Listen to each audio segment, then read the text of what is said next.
আগে থেকেই শেখ হাসিনা ঘোষণা দিয়েছিলেন আজকে ফেসবুক লাইভে আসবেন। আর তার এই ঘোষণার পর ক্ষিপ্ত হয়ে ওঠে ছাত্র জনতা। কথা ওঠে, যদি শেখ হাসিনা লাইভে আসেন তাহলে ধানমন্ডি ৩২ নম্বরে যে বাড়িটা রয়েছে তার একটা ইটও খুঁজে পাওয়া যাবে না, বা একটা ইটও আস্ত রাখা হবে না। কিন্তু শেষ পর্যন্ত শেখ হাসিনা লাইভে আসেন এবং তারা লাইভে আসার একটু আগেই ধানমন্ডিতে জড়ো হতে শুরু করে মানুষ।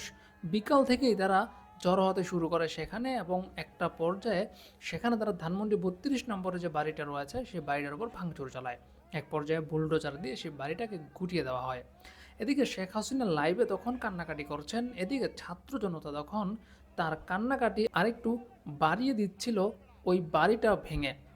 আর লাইভে থাকাকালীন সময়েই শেখ হাসিনা জানতে পারেন তার স্বাদের বাড়িটিও রাখা হয়নি। এদিকে খুলনাতেও শেখ পরিবারের স্মৃতি হিসেবে যে বাড়িটা দাঁড়িয়েছিল সেটাকেও ভেঙে ফেলা হয়েছে একই কায়দায়, অর্থাৎ বুলডোজার দিয়েও এই বাড়িটি ঘুরিয়ে দেওয়া হয়েছে।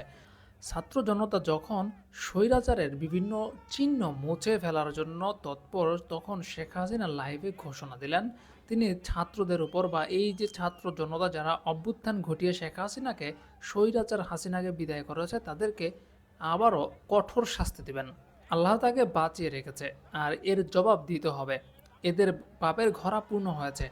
অর্থাৎ এই মুহূর্তে বাংলাদেশের ছাত্র জনতা যারা রয়েছে, তারা স্বৈরাচার বিরোধী আন্দোলনে নেমেছিল, তাদেরকে বলেছেন তাদের পাপের ঘরা পূর্ণ হয়েছে। অথচ তিনি নিজে যে কত বড় পাপী সেটার হিসাব কিন্তু নেই।